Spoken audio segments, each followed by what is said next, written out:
Welcome, Soulardians, and this is Marcus Boston. I'm Cecil W. Adams. And we want to thank you for listening to another episode of the Soulardians. And you can find me at Marcus Boston 314. You can find me at Cecil W. Adams on all platforms. You can pick up your merch, Soulardian merch, from buyjack.com/the Soulardians.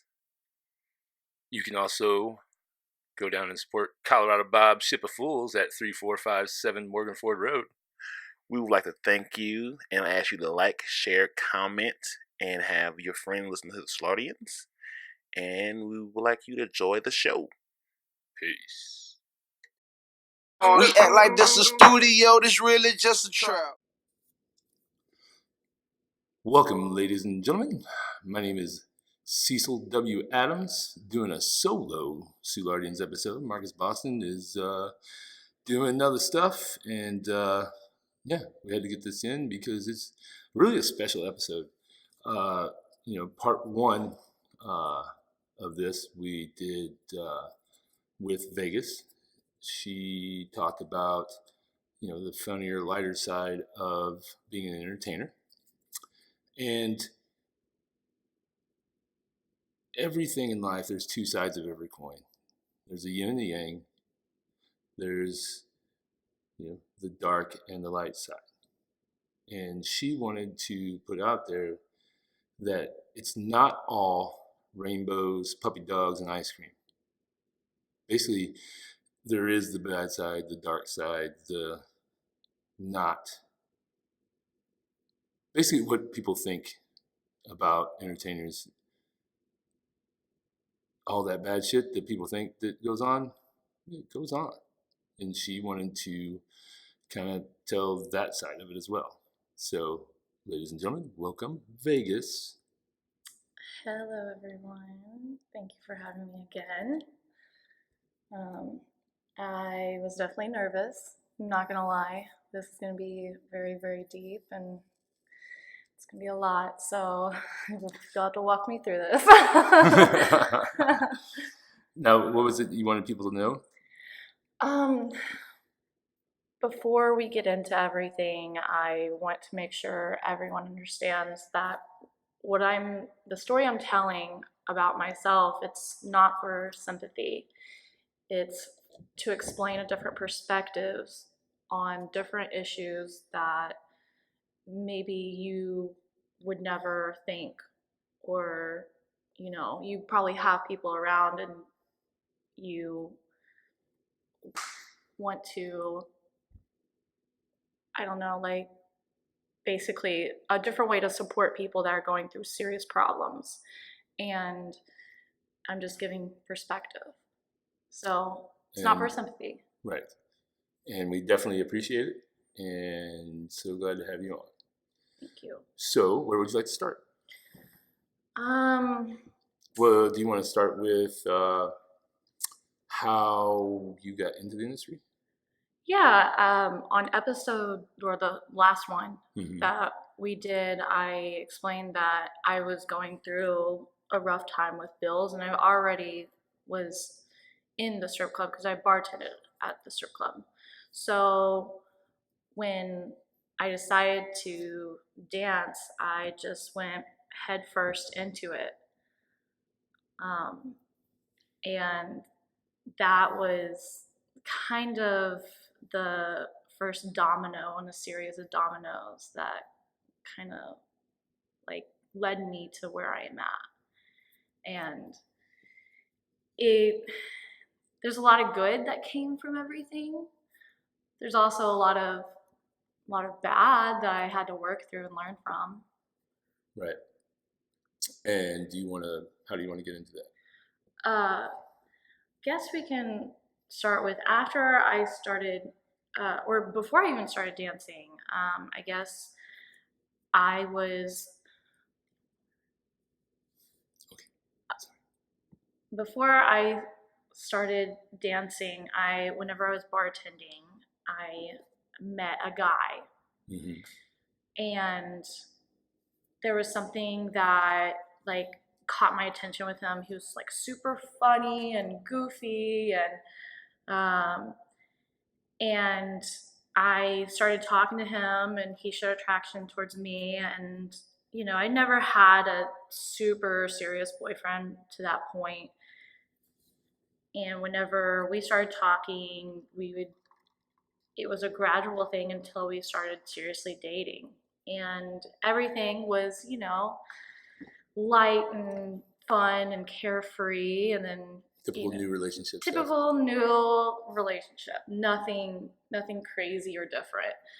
But, you know, as, you know, feelings starting to grow and everything started becoming more and more real, eventually we moved in together, and I was like, I really care for him and all this stuff. And slowly but surely, control starting to set into place. And it's not something that happened all at one time. It was something that was gradual. So he would start making sure that my phone was unlocked. And then he'd be like, okay, no guys can text your phone. Fuck off. And then one night he got jealous because a friend that I've known for years, like, was like messaging me on Facebook. And that was the first night that he hit me. And I just want to, like, if Marcus was here, we'd probably be in the car already driving to Dallas because Marcus probably wanted to shoot him. yeah, it was terrifying. I'm not gonna lie. Yeah. But with him doing that, I just was so upset, and his control was already so deep by that point that, like, any time that he ever hit me from that point on, it was always because of what I did. It was my fault. He gaslighted me so bad to make me believe that I deserved that. And from then on, there were points throughout the relationship where I would have black eyes and I couldn't go into work. And, like, I was just so deep. And to explain a different point, most people think because they've never been in it, they're like, why don't you just leave? And it's not as simple as that. When you're in an abusive, toxic relationship, that person breaks you down so far that you literally believe that you can't survive without them. And you literally start to believe that you're not worth anything better than that. And that everything, you start walking around on eggshells, and you start literally doing, I don't want to make them mad, so let me make sure I do this, let me make sure I do that. You know, it literally turns to a point that they control your entire life. And it's so hard to break that mindset, which is why a lot of people that are in those abusive relationships, most of the time they never leave them. And if they, you think it's because they just feel like they, you know, that's what they. So you're saying that when you see somebody going through this and they just feel like that's what they deserve to walk in eggshells and just get hit if they fuck up. According to them, not saying they fuck up, but like, it's literally a mentality thing that they make you believe that that's what you deserve. And not only that, you know, it's a way of, they do these awful things, but they come back and they're like, the reason why I'm doing this is because I love you. That's like the opposite of love. It is literally the opposite of love, and I understand that now, but going through it. How old were you when this was going? I started dating him when I was like 21, 22. How old was he? He was 35 when I started dating him. It's strip club world, nightlife world. Right. That's normal. Yes. But anyways, yeah, there was like moments. Just going back to one thing. Going back to the last podcast when we talked about people that shouldn't date entertainers or guys like that. Like, why would... Yeah. Like, but it's a control thing for him. I don't understand it, but like, that just sucks that you went through that. Yeah.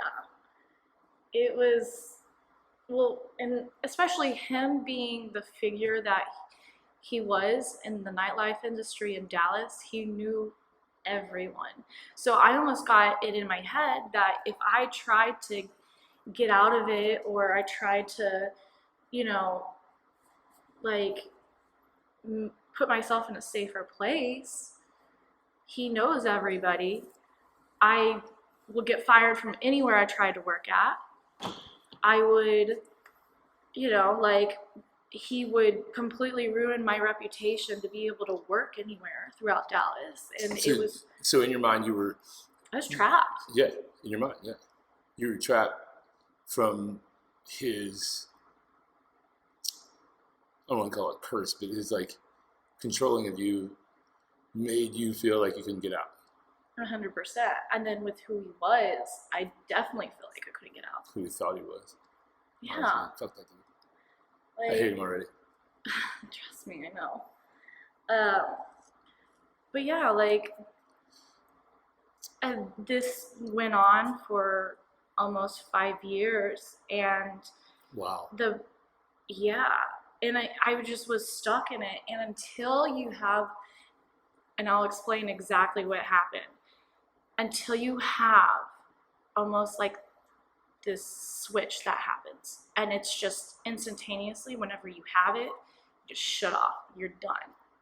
You get to your breaking point. And what it was for me is, one night we were out with a famous comedian, showing him around town, because they were trying to work a deal between this guy's liquor company and putting his liquor throughout a lot of clubs throughout Dallas.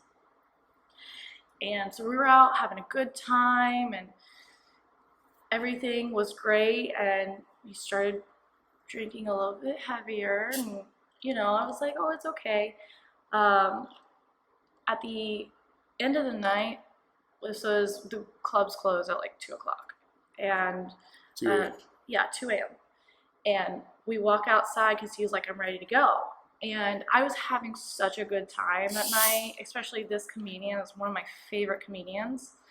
I'm like, I'm just like living my best life right now. I'm like, I'm not ready for the night to end. We should take him to one of the strip clubs, you know, let's keep the night going. And so while we're sitting out valet, I try to tell him that. And he snaps, turns around, grabs me by my throat, picks me up off the ground in front of like 20 other people trying to get their cars in valet, and throws me in front of everybody. And in that moment, I was so embarrassed. I was so scared. And I was so mad. I've been disrespected, but it was never in front of anybody. So I never had to feel the embarrassment and the shame and the look on everybody's face. To that moment, like, I've never been more embarrassed in my entire life. And what was even worse is a guy that was watching all this happen steps up to him and be like, hey, you can't do that. You can't put your hands on a girl.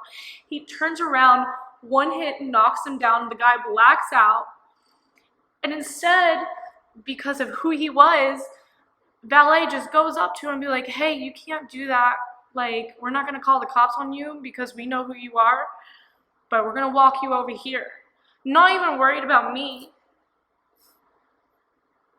So they walked him off, and I mean, that was the moment, like, it was a click. I was just I'm like, how did it get this far?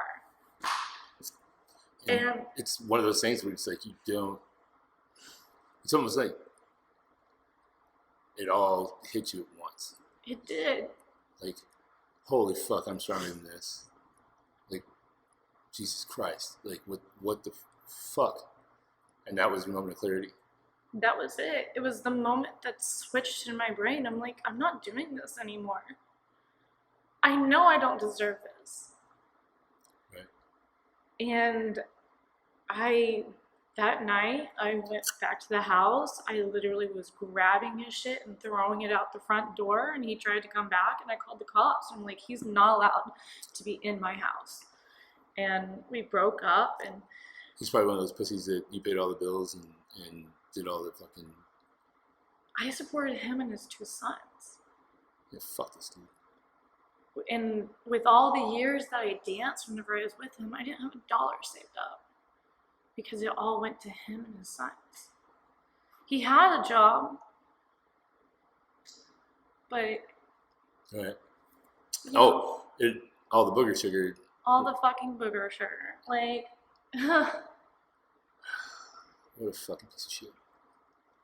So when you kicked him out, and then is that when you moved to Vegas?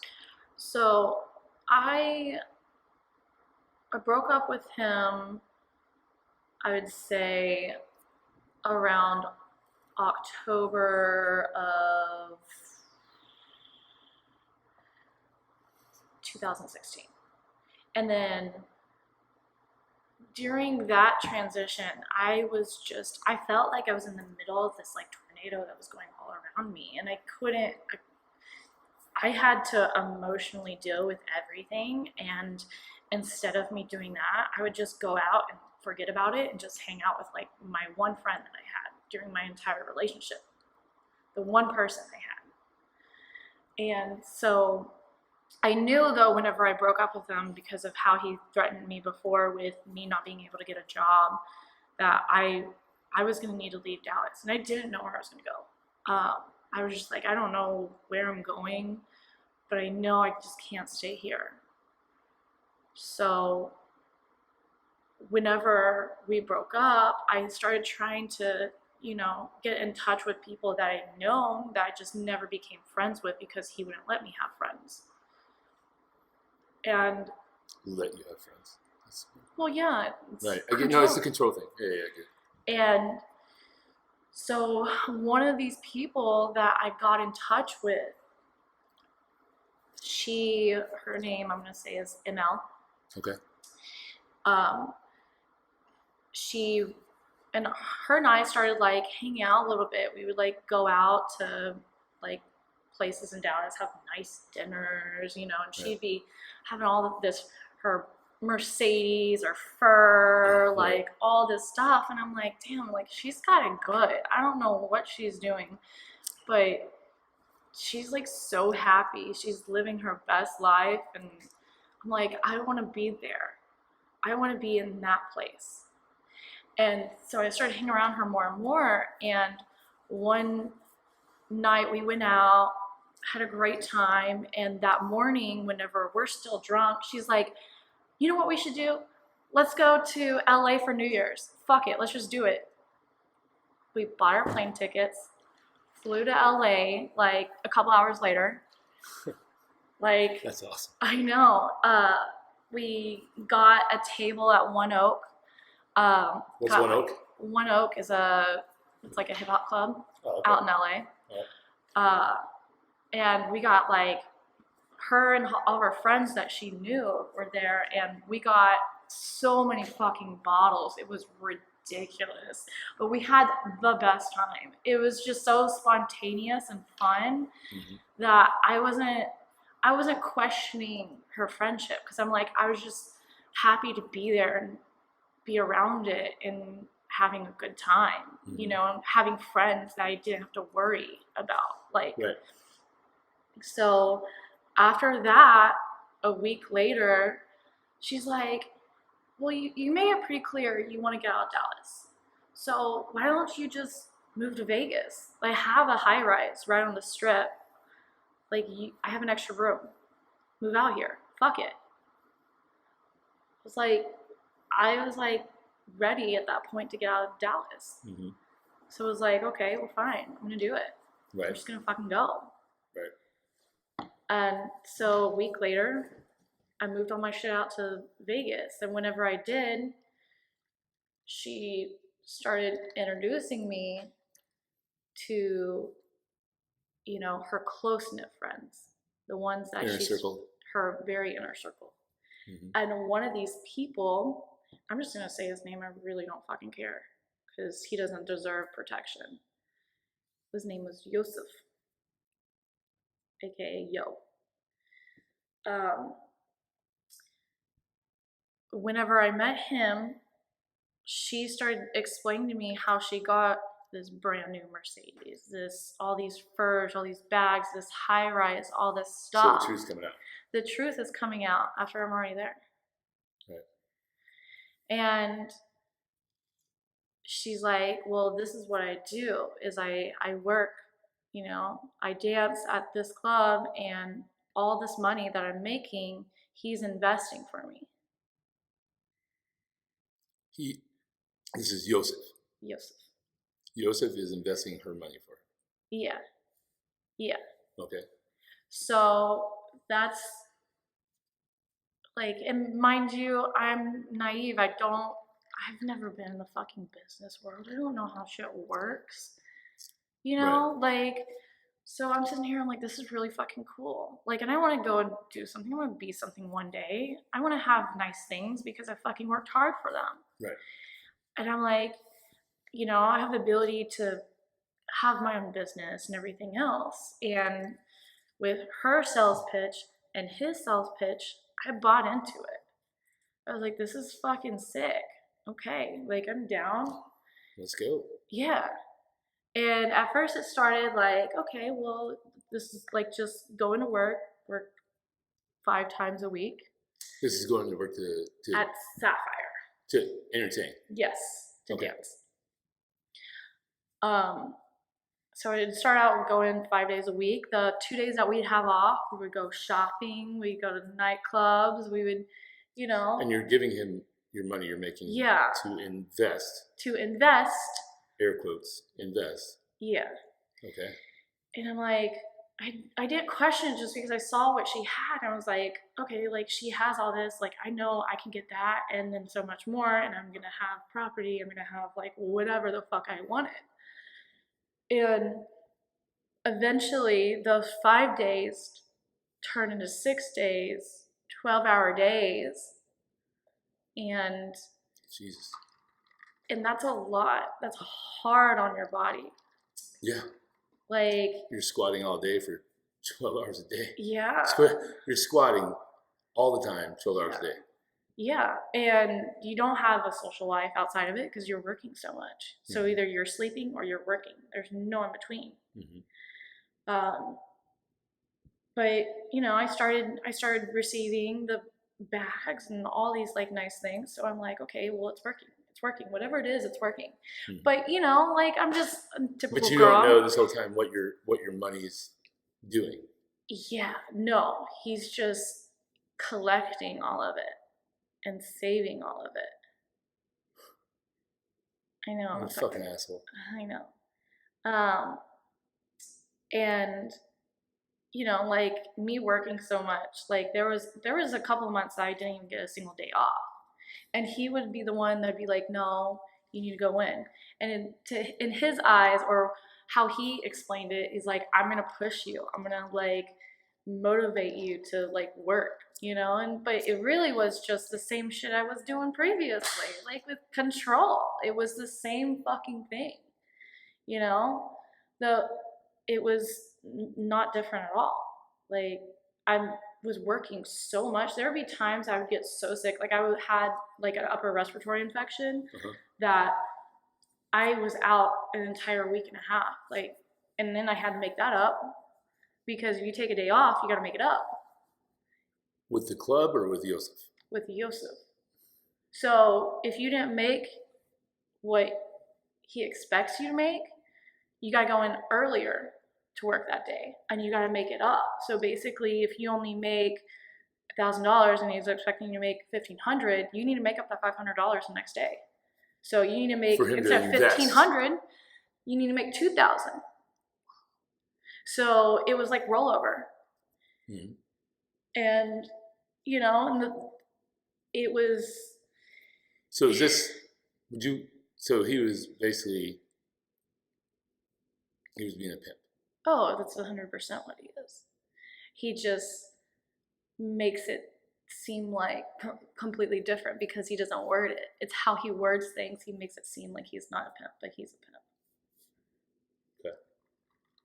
And which is actually something that's really common out in Vegas, is that pimps, they no longer really have prostitutes. There are prostitutes, don't get me wrong, but a lot of pimps are running girls just through strip clubs because there's a lot less liability. Right. So basically they're like, let me take care of your money for you. You make the money, I will take care of you, like as far as like investing, doing these things. And let me guess, the whole time there was no investing going on. No. I found out later, no. So this goes on for like quite a while, and it was only, so Yo only had me, ML, and Clarissa. Okay. So there's only the three of us, and like all three of us, like we were making just ridiculous money, like money that you couldn't. So was he like supposedly paying your rent and everything too then out of that money? Yeah, so he's paying the rent, he's paying the car note. Oh, so but he didn't. The thing is like he'd go back and forth between Dallas and Las Vegas. So half the time he was in Vegas, half the time he was in Dallas, managing his other businesses, whatever the fuck that meant. Wow. This guy's a real piece of shit. Yeah, and it kept So basically, ML, and I don't want to misspeak, but just my thought process is ML just recruited you into the... ML is the bottom bitch. If you don't understand the term, basically the bottom bitch is the one that's kind of like the house mom that goes and recruits girls because she's one of the most amazing salesperson I have ever met in my life. She could be in sales and make so much money if she was legally in sales. But she's doing what she's doing, so she, being a dancer. So she's making 6 times that. Like, the kind of money that girl makes because of her sales is insane. So she can literally... So was Yo cutting her in? No, she was doing the same thing. But in her mind, her loyalty to him... paid off more for her. Yeah. It's kind of a weird dynamic how it No, I get the dynamic. I understand what's going on. It's just like...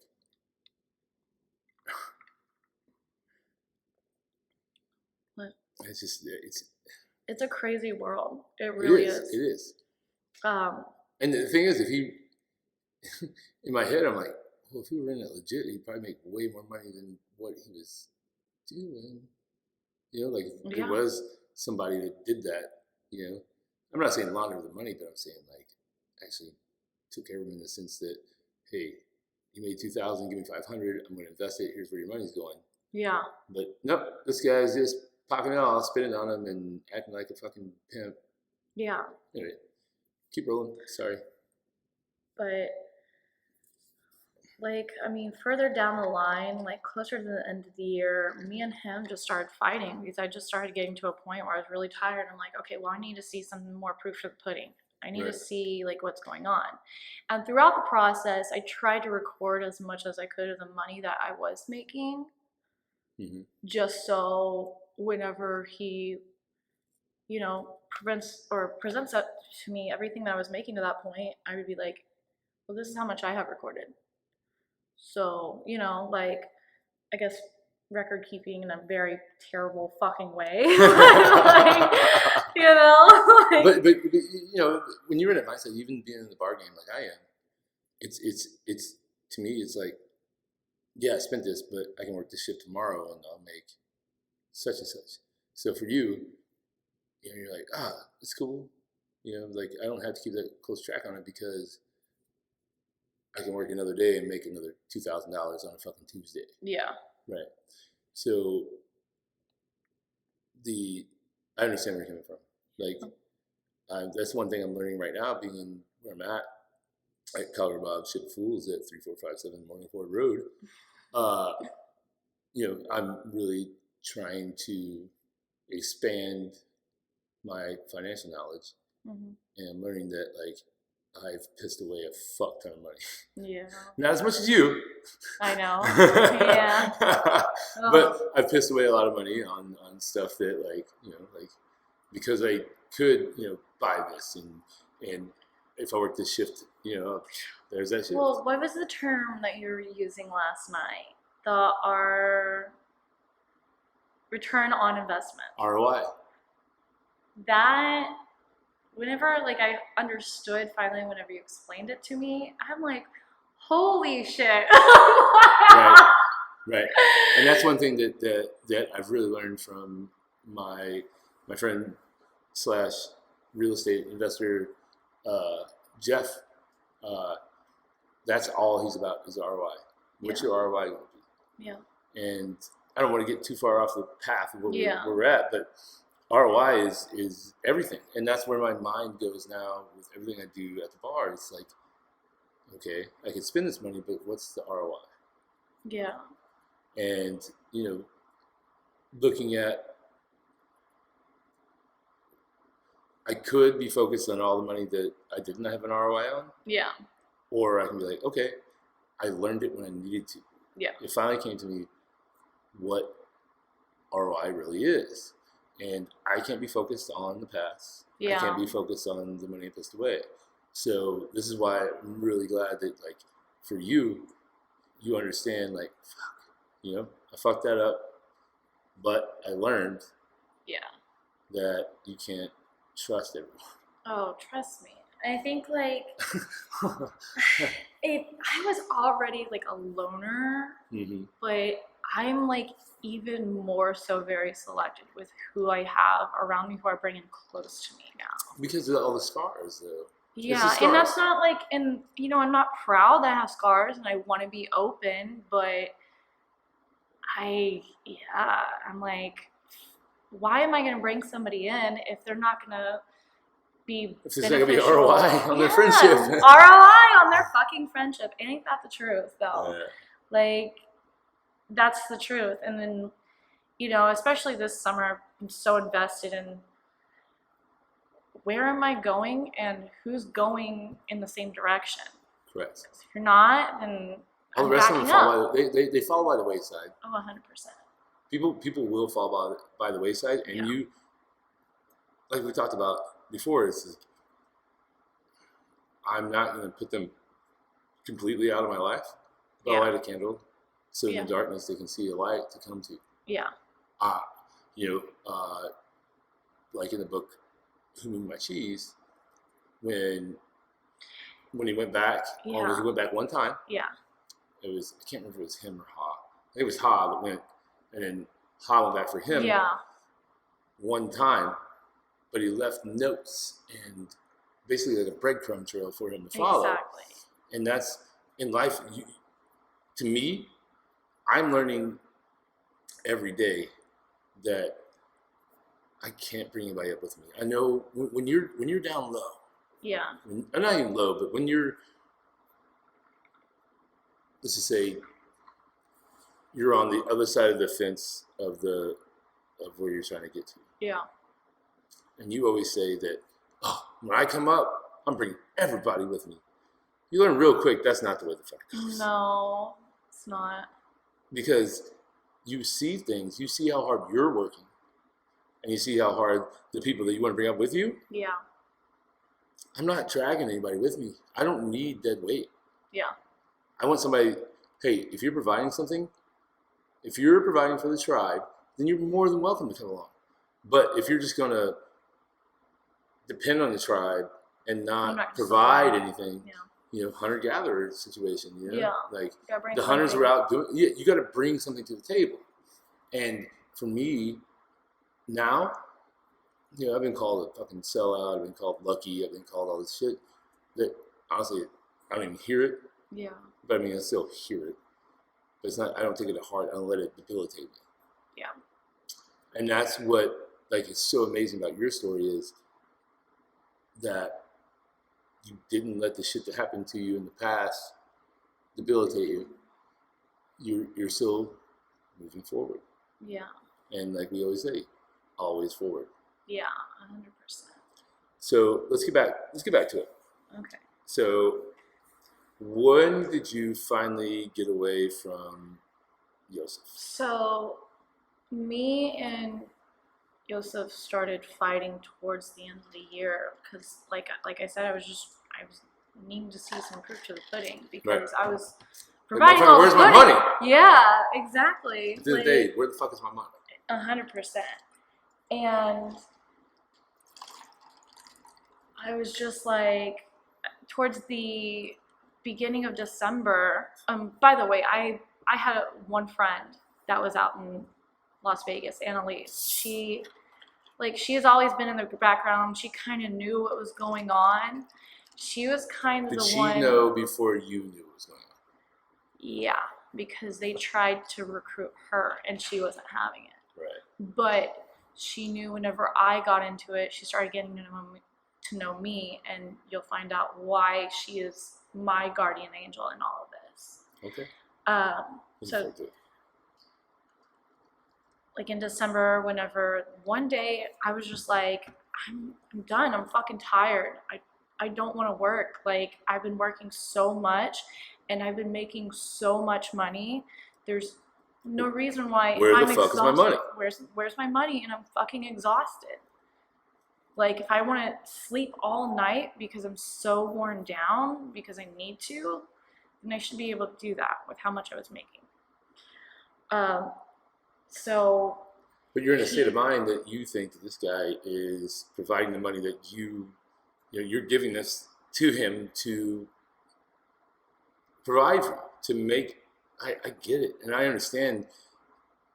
I totally understand. Yeah. Like, in that situation, because you're not good with money at the time, you weren't great with the money. Yeah. So now you have somebody that's like he's taking care of me. He's got businesses. Yeah. He knows He's what got he's doing. air quotes businesses.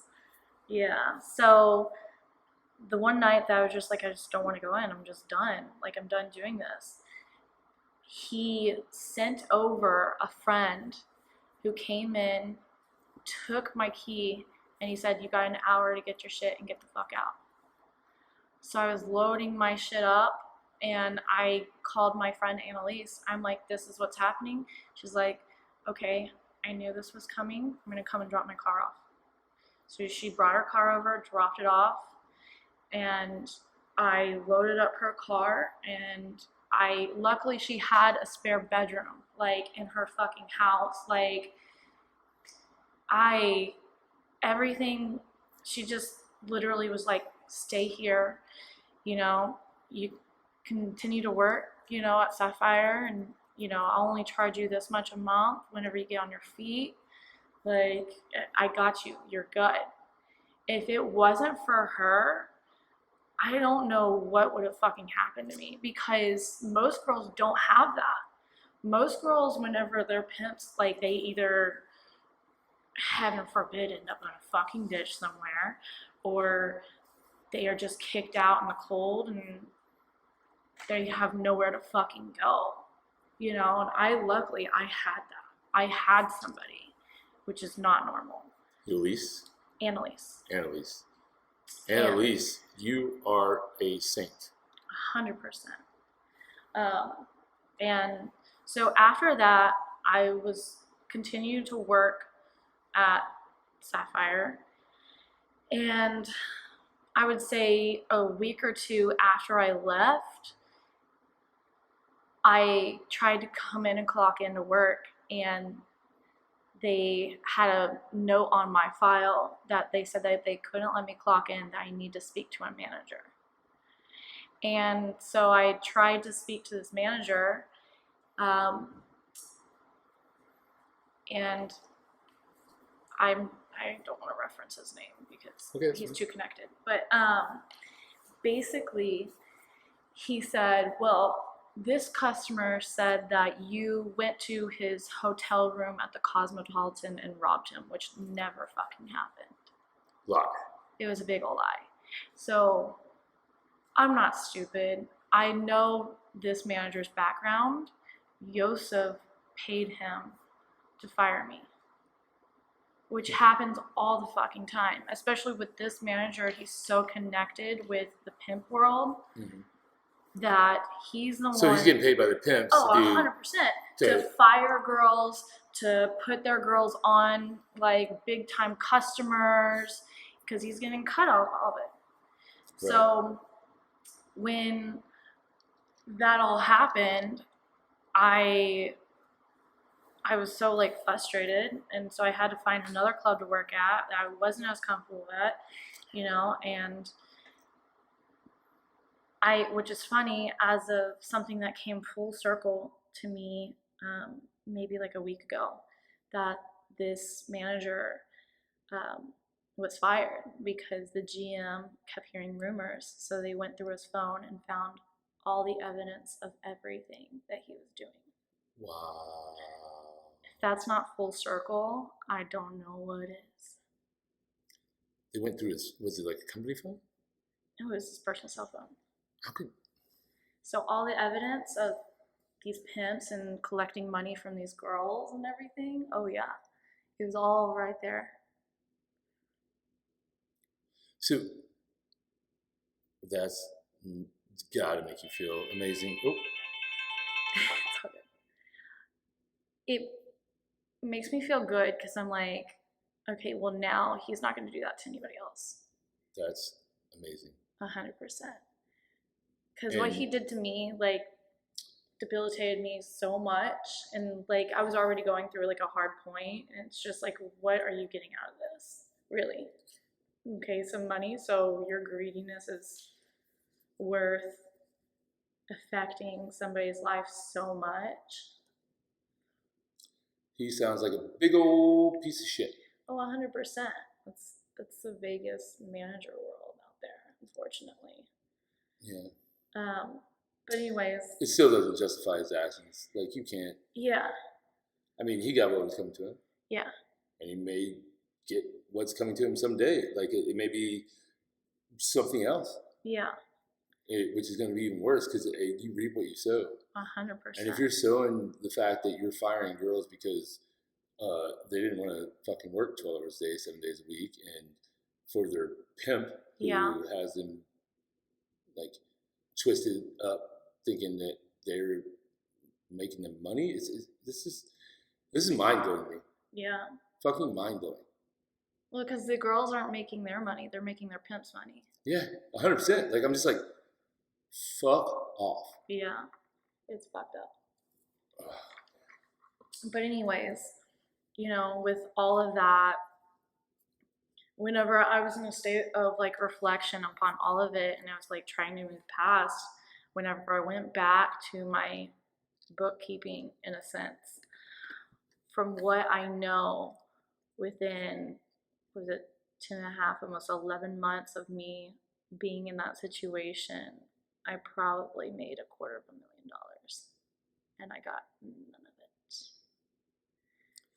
Which is one of the hardest. Wait, say it again. So $250,000 you made in 11 months? Yeah. And you have none of that money? None of it. And there's no way to necessarily get it back. And that's what's even worse. And it's something that was one of the hardest pills to swallow, but I learned a lot about myself during that time period. I learned a lot about, you know, like my drive, the direction. I guess I want to like go, what I will put up with, what I won't put up with, like how no matter what, I know that if I get in a dark place, I can always pull myself out. 100%. Out of both those things being in such like back to back. Mm-hmm. I'm like, okay, well, I'm good, you know? So you've been through the rough time, and now it's you know, you're it's not debilitating you. No, not now. It was this past year, it took me the entire year to pull myself out of it. Mm-hmm. This year is a whole different year for me. And It's the comeback. It is the comeback. and I The processed rise it. of the phoenix. Oh, 100%. Like, yo, bitch has got this. Like, but that was like, it took me a long time to be able to be open about this, just because the judgment and people just don't understand. And they're like, why would you ever put yourself in that situation? But it's not that easy. It's not as black and white. The same thing with what I went through with my ex. It's not. Anybody can fall into it. It's just, like when you're, see, I think of it like this. What was the movie, The Village? You remember? I've never seen it. So basically these people are living like this old time way and being controlled, whatever. So village of people. Mm-hmm. Well, come to find out, once they came out of the village and somebody got out of it, everything else, it was a modern fucking world. Yeah. But they were, it's like when you're in this box, this tiny fucking box, you don't realize what's going on around you. You really don't until you step outside of it and you're like, holy shit. Right. For instance, for me, like I thought Soulard was the end all be all of the bar business. And it's great. Don't get me wrong. I'm not talking shit about it. Yeah. But now getting over to where I'm at now at Colorado Bob's, Ship of Fools at 3457 Morganford Rd. Plug. Now I'm learning that, like, man, there is other places. Yeah. There is, like, and there's more to it than what I understood. And for you, it's like, I couldn't imagine being in a place that you were. It's scary. It's been so scary. How many girls have ended up in a ditch over that shit? I don't even fucking know. You know what I'm saying? And that's what's terrifying. Yeah. Like, I mean, I remember specifically, like, I'll see a girl consistently at work, working the same amount as me, and then one day I'll never see her again. And you're like, what? With no clue of what happened.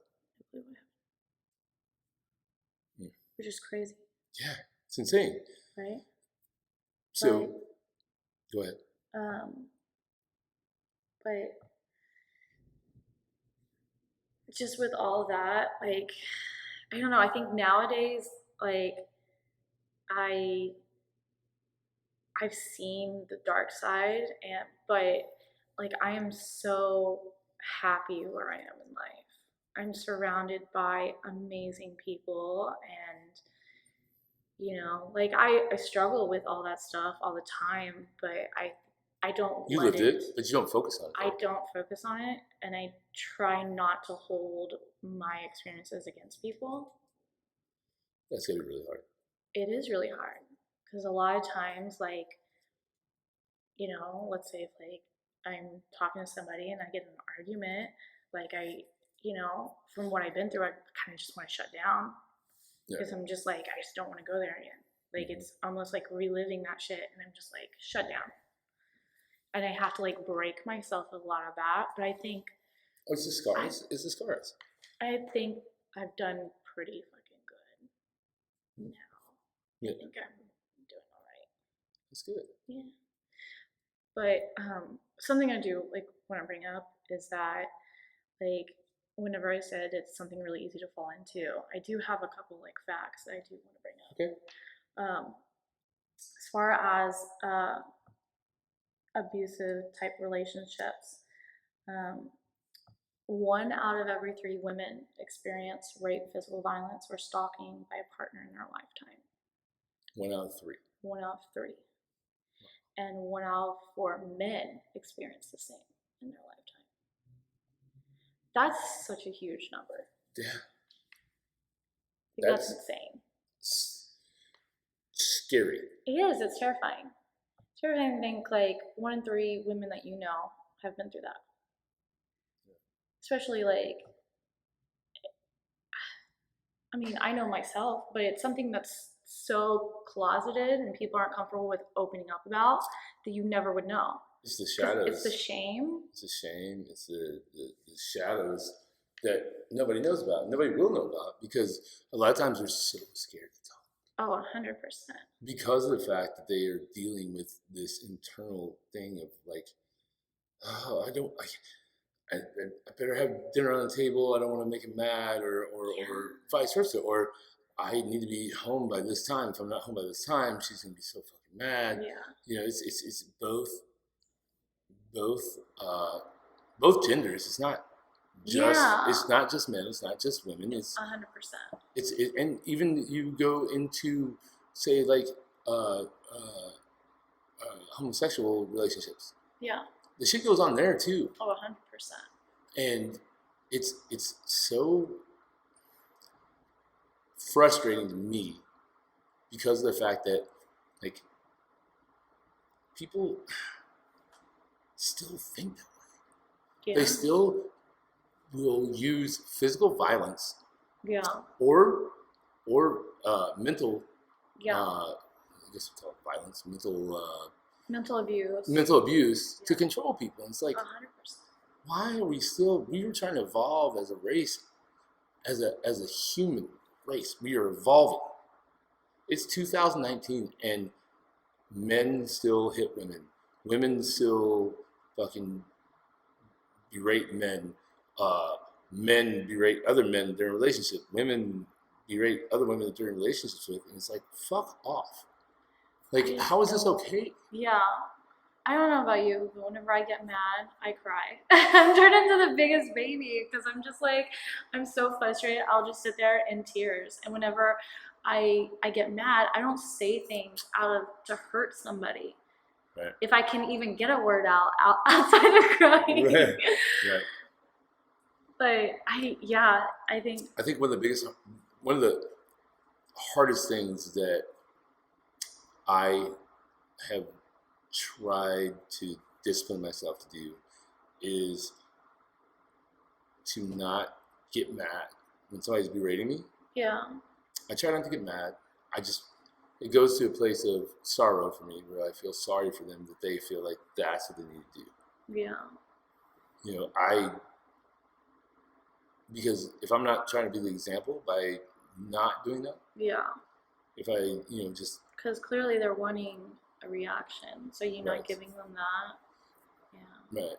But it's not even that. It's not like I'm trying to piss them off. No, I know that that's not your intention. Yeah. Does it piss them? Yeah. But that's not my intention. My intention is I'm seeing other people as the same spirit as I am. Yeah. The same person, just living a different reality. Yeah. And they haven't leveled up. Yeah. They haven't leveled up to realize that, you know what, this is the wrong behavior. Yeah. And that's what's it hurts me to think about people that I've came across in my life that were friends. Mm-hmm. We're friends. But now they weren't developing mentally like I'm trying to every day. Yeah. And it hurts. It does. And it's like, but I can't let it hold me back. Yeah. And that's what, with your story that you just told us, is so fucking amazing. I thank you so much for sharing that. It's. Of course. It was hard. I'm like in shock right now. I'm like, holy shit. Like, you went through so much. You had some helplines for people. Well, let me break down the two other facts that I have. Oh, sorry, I didn't know there was. I'm sorry. Yeah, I'm sorry, I didn't realize there was more facts. In September 2017, the International Labor Organization estimates there are 24.9 million people, men, women, and children, that were victims of human trafficking around the globe. Which is, and that's just from What was the number again? 24.9 million. Where's that stat from? It's from the International Labor Organization. Wow. And I'm going to reference all those, the websites where I pulled this information from. And something that's important to understand, that's just what they're aware of. Wow. So most of these victims aren't going to report like what happened because, one, they don't have evidence, and two, because the way laws are set up, if you report something as serious as, oh, I've been trafficked, well, that makes you admit to doing a crime. Right. So these people will never admit. So you think the number's higher? I do. 100% I do. I guarantee it. That makes me really sad. Yeah, tell me about it. So, but the two different hotlines I do have is the National Domestic Hotline, which is 1-800-799-7233. You can also visit the hotline.org for information about domestic violence, about getting help, or just information that you need if you want to help somebody else. Another hotline is the National Human Trafficking Hotline, which is 1-888-373-7888. And you can visit humantraffickinghotline.org, where you can also receive information to get help or to help somebody in need, and as well as other statistics if you're curious about it. You can also contact the Soulardians on at gmail.com, and I'll tell you this, and I know Marcus isn't here, but like, you contact us and we'll go through the tribe and we will figure out a way. 100%. Yeah, thank you again for letting me share. It was very heavy. Thank you. So thank you. You made it a lot easier, and I just hope that whoever's listening, if someone's going through it, like, it gives you the strength that you need to get out of it, because there is light at the end of the tunnel. There is. By far, I'm in such a good place in life, and had I not gone through those dark places, I don't think I'd be where I'm at. And do you think you appreciate them more because you are in a better place now? Like what you went through, what you went through got you to where you are. By far, I feel like I appreciate the relationships I have so much more, the friendships that I have so much more, the little moments. I appreciate everything because I remember going through the other side of it. So, and it comes back to, you know, the dark moments in life that you go through, the low points. Mm-hmm. Even though, like for you, you didn't realize how low a point is, but now reflecting back, it was such a low point. Yeah, definitely. I mean, you're obviously such a strong person now. Mm-hmm. Has it made you jaded? Yeah, a little bit. Yeah. I mean, not even a little bit, a lot. But now you do appreciate the relationships that you do have, and the process of figuring out whether the person's real or not, you know now. Oh, yeah.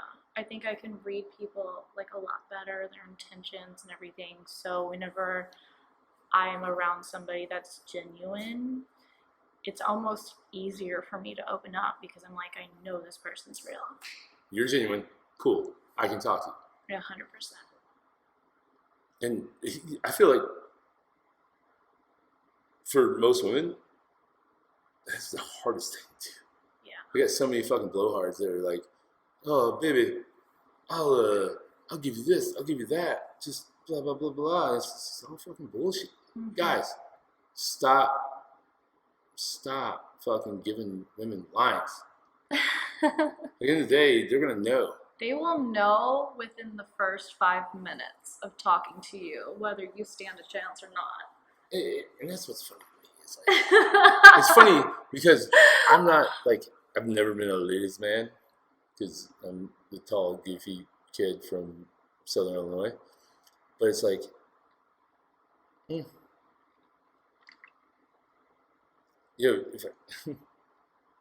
haven't shot a shot at anybody in a long time, but like I feel like it's the most awkward thing I ever want to do. You think so?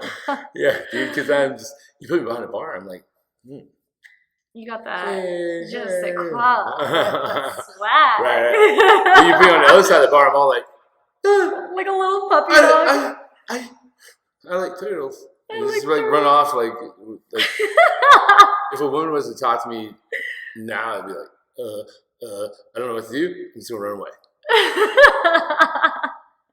So that's awesome. thank you so much for this fucking podcast. Oh, thank you. I feel like this was so huge for you. It is. And it's so huge for the rest of the tribe to hear that, you know, everything's not perfect. Yeah.